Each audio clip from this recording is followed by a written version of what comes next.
오늘 성경 말씀은 잠언 6장 1절부터 19절에 있는 말씀입니다. 잠언 6장 1절부터 19절에 있는 말씀.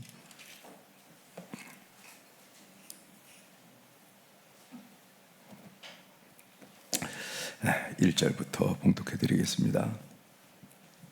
내 아들아, 내가 만일 이웃을 위하여 담보하며 타인을 위하여 보증하였으면 내 입의 말로 내가 얽혔으며 내 입의 말로 인하여 잡히가 되었느니라.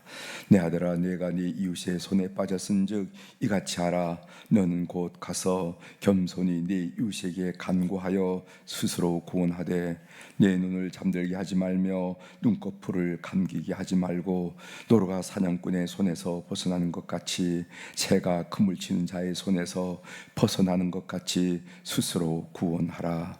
게으른 자여, 개미에게 가서 그가 하는 것을 보고 지혜를 얻으라. 개미는 두령도 없고 감독자도 없고 통치자도 없으되 먹을 것을 여름 동안에 예비하며 추수 때에 양식을 모으느니라. 게으른 자여, 네가 어느 때까지 누워 있겠느냐? 네가 어느 때에 잠이 깨어 일어나겠느냐? 좀 더 자자, 좀 더 졸자, 손을 모으고 좀 더 누워 있자 하면 내 빈궁이 강도같이 오며 내 곰핍이 군사같이 이르리라. 불량하고 악한 자는 구부러진 말을 하고 다니며 눈짓을 하며 발로 뜻을 보이며 손가락질을 하며 그의 마음에 패역을 품으며 항상 악을 꾀하여 다툼을 일으키는 자라. 그러므로 그의 재앙이 갑자기 내려 당장에 멸망하여 살릴 길이 없으리라. 여호와께서 미워하는 것 곧 여호와께서 미워하신 것 곧 그의 마음에 싫어하신 것이 77가지니 곧 교만한 눈과 거짓된 혀와 무지한 자의 피를 흘리는 손과 악한 계교를 꾀하는 마음과 빨리 달리는 악으로 달려가는 발과 거짓을 말하는 망령된 증인과 및 형제 사이를 이간하는 자이니라. 아멘. 19절까지 함께 읽었습니다. 오늘 우리가 읽은 이 잠언 6장 상반장에 있는 말씀을 중심으로 주제를 잠언의 지혜는 명사가 아니라 동사이다. 이런 얘기예요. 이런 얘기를 같이 좀 나누도록 하겠습니다. 잠언의 지혜를 쭉 살펴보면은 관념이 아니라 실제이다 하는 생각을 많이 하게 됩니다. 사실이 그렇고요. 따라서 지혜는 명사로 표현되는 것이 아니라 동사로 표현된다 하는 것을 알게 됩니다. 오늘 본문에는 몇 가지 실제적인 교훈을 주고 있는데 세 가지 실제적인 교훈을 주고 있습니다. 그 내용을 함께 여러분들과 함께 살펴보도록 하겠습니다. 1절부터 5절까지는 빚 보증을 서지 말라 하는 얘기를 하고 있어요. 빚 보증을 서지 말라. 우리가 지금 살고 있는 것이 자본주의 사회인데 이 자본주의 사회는 어떤 의미에서 빚을 미덕이라 생각하는 사회가 아닌가 이런 생각도 가끔 합니다. 은행에 대출을 받아서 사업을 하고 은행에 대출을 받아서 집을 사고 은행에 대출을 받아서 주식을 사고 이렇게 해서 부를 축적하는 현상들을 우리 주변에서 많이 보는데 말이 은행에서 대출 받는다 그렇지만 그거 빚진다는 얘기거든요. 그래서 우리가 살고 있는 사회가 자본주의 사회가 바로 이 빚을 오히려 고양하고 미덕으로까지 여기는 그런 사회가 아닌가 이런 생각을 하게 됩니다. 여러분, 요즘 과거에는 노동으로 사실 자본을 축적한다고 그렇게 돈을 벌었어요. 옛날에는 그렇게 열심히 일해서. 그런데 지금 자본주의 사회에는 노동으로는 돈을 벌 수가 없습니다. 노동은 그냥 먹고 사는 것 정도지 자본으로 그래서 금융, 주식 뭐 이런 자본으로 돈을 버는 사회다. 요즘은 21세기 후는 어떤 사회냐면은 정보로 돈을 버는 사회예요. 컴퍼니가 보이지 않습니다. 그러나 소위 플랫폼 같은 데서 엄청난 돈을 버는, 아마존 같은 데서는 엄청나게 돈을 벌고 이래요. 정보를 이렇게 모아서 필요한 사람들에게 공급하면서 돈을 얻는 이런 사회, 이런 사회의 특징이 있는 것 같아요. 예전에는 노동으로 돈을 벌었다고 그런다면은 이제 그런 시대가 지나가고 자본으로 돈을 벌어야 하는 시대. 그리고 지금은 정보로 돈을 버는 시대가 아닌가 이렇게 생각합니다. 우리말에 빚보증 서고 노름하는 사람하고는 살지 말라 이런 말이 있어요. 빚보증을 서고 노름하는 사람하고는 살지 말라. 그만큼 빚보증은 우리의 삶을 피폐시키고 망가뜨린다 하는 것을 우리가 알게 됩니다. 오늘 본문 3절부터 5절에 보면은 묶여 있는 빚보증에서 빨리 빠져나오라고 고민하는 것을 보게 됩니다. 그 3절에 보면은 내 아들아 내가 네 이웃의 손에 빠졌은즉 이같이 하라. 너는 곧 가서 겸손히 네 이웃에게 간구하여 스스로 구원하라.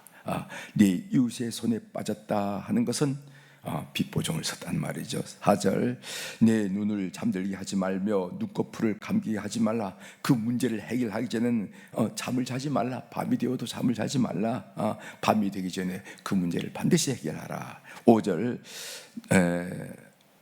노루가 사냥꾼의 손에 벗어난 것 같이 새가 그물 치는 자의 손에 벗어난 것 같이 스스로 구원하라.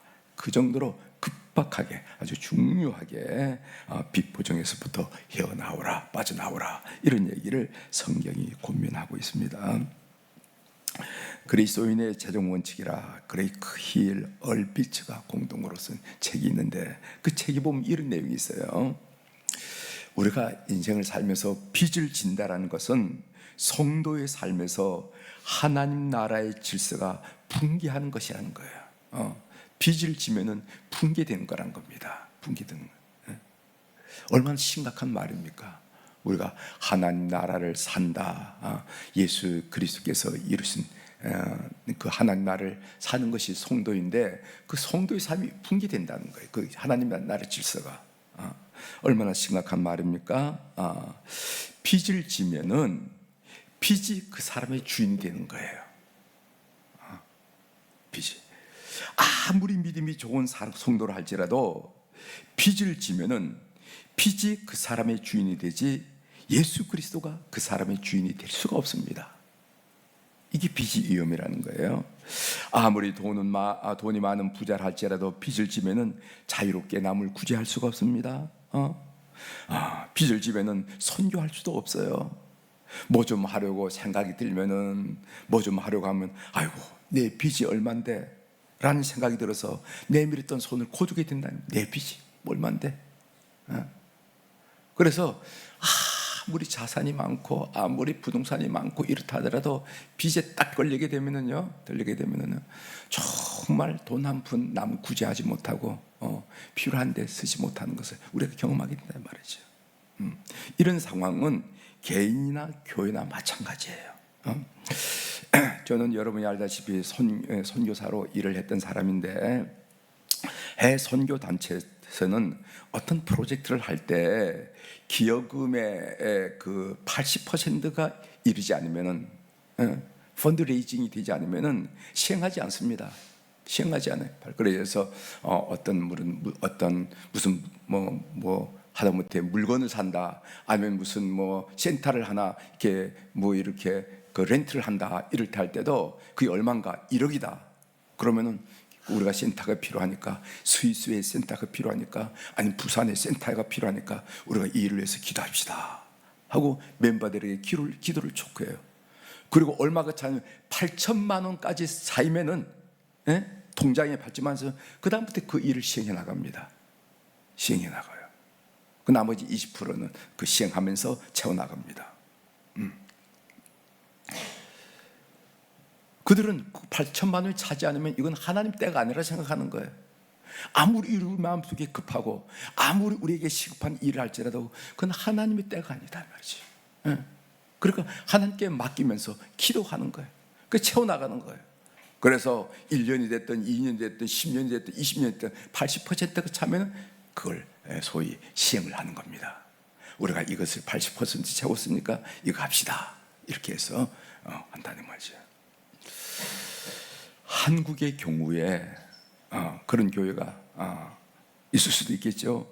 50억, 60억을 대출 받아서 예배당 건축하는 데가 있어요. 예배당. 그래서 매달 교인들이 헌금을 하는데 뭐 저는 계산을 안 해봐서 모르겠습니다만은 1천만 원 내지 2천만 원 이자를 은행에 갖다 주는 거예요. 은행에서 대출을 먼저 받아가지고 교회를 질 거 아닙니까? 교회를 지면은 어떻게 대출 이자를 갚아야죠. 근데 그게 뭐 얼마인지는 잘 모르겠지만 하여튼 상당한 그 성도들의 헌금, 성도들이 그냥 헌금했던 거를 은행에다 고스란히 갖다 주는 거예요. 이게 신앙적이냐 하는 문제. 이게 신앙적.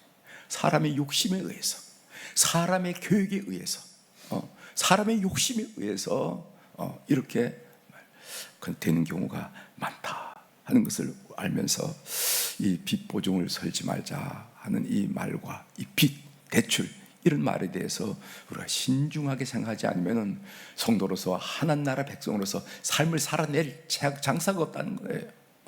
늘 전전 끝까지 죽을 때까지 빚 하다가 죽는 거예요. 빚 하다가 죽는 거예요. 빚 갚아야지, 빚 갚아야지. 이거다가 왜? 욕심이 자꾸만 일고 나가는 욕심. 이 한계가 있어야 되는데 조금만 더 빌려가지고 조금 더 큰 평수, 조금만 더 빌려가지고 조금 더 큰 평수 이러다가 늘 빚에 이렇게 사는 거예요. 빚 갚아야지, 빚 갚아야지 하다가 결국은 하나님 우리를 통해서 이루시려고 하는 그 하나님 나라에 대한 일에 대한 전혀 마음이 없는 건 아니에요. 주머니에서 뭐를 하려고 그러면은 내가 빚이 얼만데 하면서 빚이 삶의 주인이 꽉 돼가지고 꼼짝 못하게 하는 것을 우리가 경험한다는 겁니다. 이런 점에서 오늘 본문은 의미가 있다 이렇게 생각해요. 두 번째로 게으르지 말라는 겁니다. 6절부터 11절에 나오죠. 게으르지 말라. 잘 믿는다면 게으를 수가 없지요. 어떻게 사명자가 게으를 수가 있겠습니까? 그렇죠?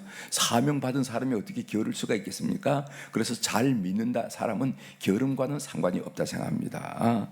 게으름이란 오늘처럼 우리처럼 이 새벽기도에 나온 성도들에게는 해당 사항이 없어요. 게으름 새벽기도 못 나옵니다. 네. 오늘 6절에 보면 이런 말씀이 있어요. 게으른 자여 개미에게 가서 그가 하는 것을 보고 지혜를 얻으라. 여러분 이솝 우화에 보면은 개미와 배짱이 얘기 아시죠? 우리 어릴 때 다 읽었잖아요, 그죠? 개미는 여름철에 열심히 일해서 바람이 찬바람이 부는 그때는 따뜻한 방에서 잘 살았는데 배짱이는 뭡니까? 여름철에 이곳저곳에 노래만 하다가 겨울에 오니까 먹을 게 없어가지고 뭔가 뒤집어 쓰면서 개미한테 와가지고 먹을 걸 구하는 그런 얘기예요. 요즘 말입니다. 이 배짱이들이 얼마나 열심히 노력을 하는지 1년 수입이 제가 보기로 20억이 넘는다는 거예요. 잘 나간 사람들은 탤런트 잘 나간 것보다 훨씬 한 배 정도 더 된다는 거예요. 그래서 요즘 뭐 지적 재산권 이렇게 돼가지고 어떤 사람은 말입니다. 뭐 나이가 70, 80이 된데도 불구하고 한 달에 뭐 1,000만 원 정도 수입이 들어온다. 그래서 개미와 배짱이는 그 이솝 우화를 바꿔야 된다 이렇게 얘기를 하는데 그건 이제 에피소드지요. 여러분 이 게으름과 느림은 다른 겁니다. 게으름, 느림이란 하죠. 여러분 느림의 미학이라 하는 거 아시죠? 느림의 미학. 청산도에 보면 느림의 미학이라. 그래서 천천히 그 길을 걷는 그런 경험도 합니다. 느림의 미학, 여러분 달팽이는 느리잖아요. 그다음에 거북이는 토끼와 거북이가 있대. 거북이 느리잖아요. 이 느림의 미학인데 이 느림을 우리가 강조하는 일, 때로는 멈춤을 강조하는 이유는 뭐냐면은 삶에 생각할 수 있는 여유를 가지라는 거예요. 느림. 바쁘면 뒤돌아보지 못하잖아요. 제가 늘 말씀드리는 정신없이 바쁘면은요 옆에 누가 사는지, 누가 힘들어하는지, 누가 눈물을 흘리는지 볼 사이가 없어. 뛰어다니다 보면은 그러나 느림 천천히 걷다 보면은요 길 옆에 핀 야성화도 눈에 들어오고 봄철에 파릇하게 나온 잎사귀를 난 그 연녹색의 그 잎사귀도 눈에 들어오고 그게 이제 눈에 들어오기 시작하는 거예요. 이게 느림이에요. 그래서 천천히 느림을 통해서 사유하고 사고하라 하는 것이 느림의 이야기예요. 그러나 게으름은 다릅니다. 게으름은 제약이에요, 제약. 제가 지지난 해인가 특별 새벽 기도회 때 설교한 적이 있으나마는 우리 기독교 전통에서 말하는 7가지 제약이 있습니다. 이거 무서운 거다 하면서 그 7가지 제약 여러분 배우셨죠? 첫 번째, 교만, 인색, 음욕, 탐욕, 나태, 분노, 질투. 여기 7가지예요. 근데 여러분들이 다른 건 그 이해가 돼요.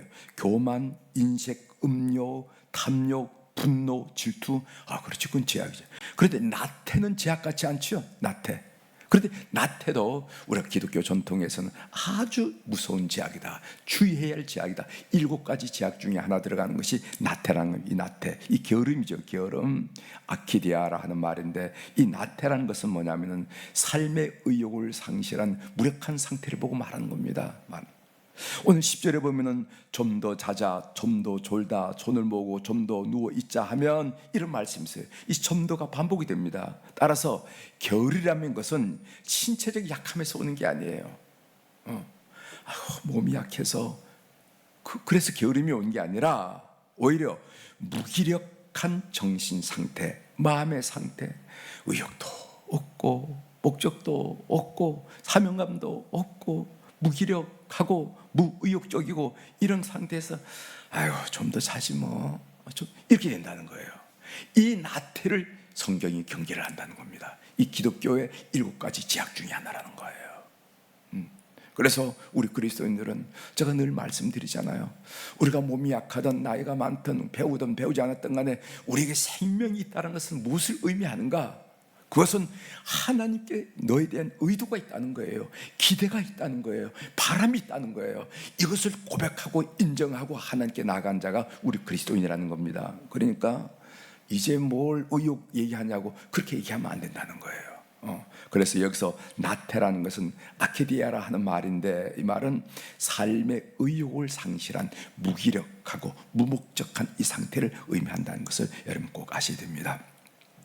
그 다음 세 번째로 이 한담하지 말라, 12절부터 19절까지 쭉 나오죠. 12절에 보면은 불량하고 악한 자는 구부러진 말을 하고 다니며 이렇게 나와요. 여기 보면 이 불량하고 악한 자라, 이 말은 조금 좀 강하게 말하면은 인간 말종, 인간 말종이라는 그런 그 히랍적 표현이 있습니다. 그러니까 이렇게 우리가 볼 때는 뭐 불량, 양호하지 않은 상태의 불량, 약하다, 뭐 그렇게 이렇게 받아들일 수 있을 것 같지만은 이 성경이 표현한 것은 말입니다. 성경 이 잠언서 히브리서가 표현한 것은 뭐냐면은 이것은 인간 말종이라는 거예요. 그럼 어떤 사람을 인간 말종으로 여기는가? 이 잠언 지혜가 여러분 궁금하잖아요. 세 가지 종류입니다. 12절에 보면요, 구부러진 말을 하는 사람, 이런 사람이 인간 말종이라는 거예요. 그럼 구부러진 말이 무슨 말인가? 진실을 어떤 목적을 가지고 의도적으로 왜곡하는 사람을 보고 인간 말종이라는 거예요. 여러분 요즘 우리 가짜 뉴스 많이 하잖아요. 그 가짜 뉴스 퍼뜨리는 건 뭡니까? 나쁜 의도를 가지고 나쁜 목적을 가지고 퍼뜨리는 거예요. 이런 사람들은 인간 말종이라는 말종. 인간 말.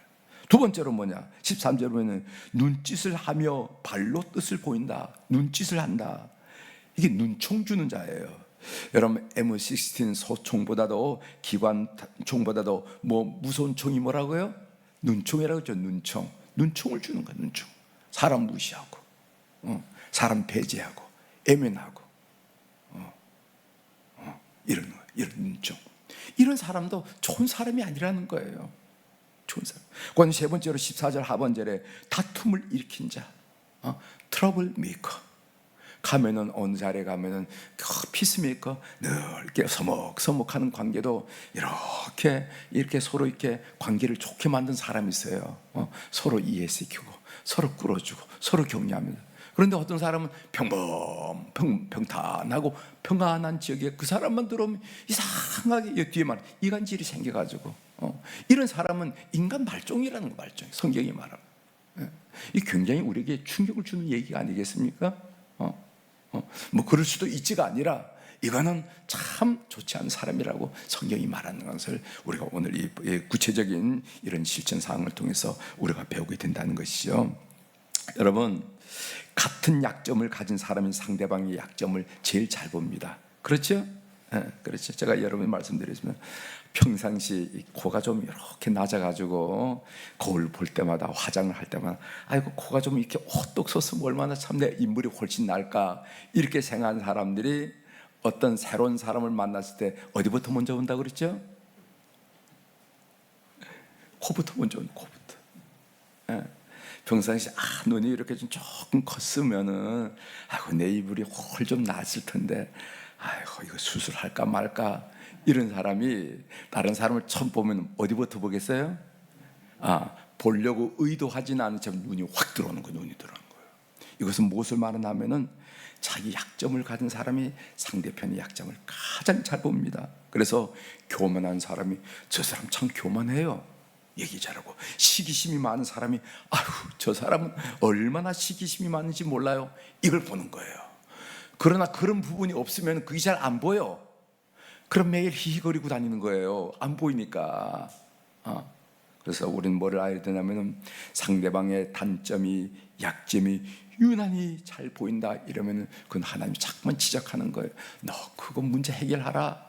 너 그 내면의 그 문제를 해결해. 너 쓴뿌리 그 문제를 해결해. 왜 남들은 못 보는데 그게 내 눈에 보이니?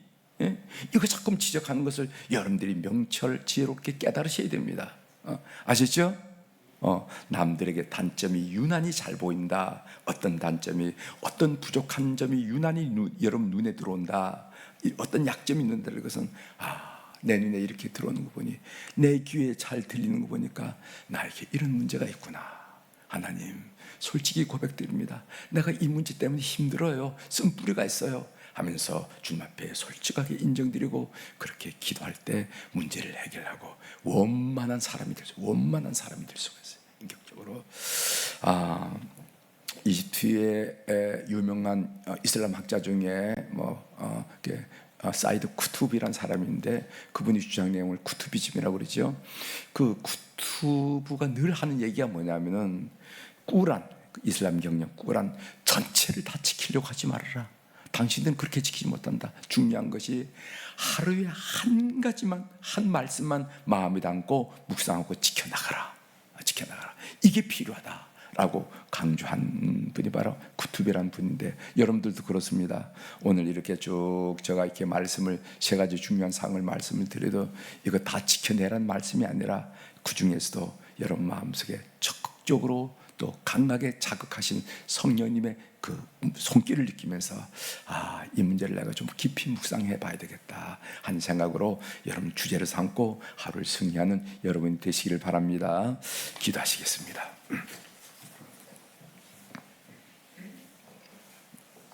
하나님 아버지, 잠언의 지혜는 그냥 관념, 추상이 아니라 실제적인 것인데 오늘 또 실제적인 교훈 세 가지를 배우는데 그 본문을 묵상할 때 그렇구나 하는 생각을 하게 됩니다.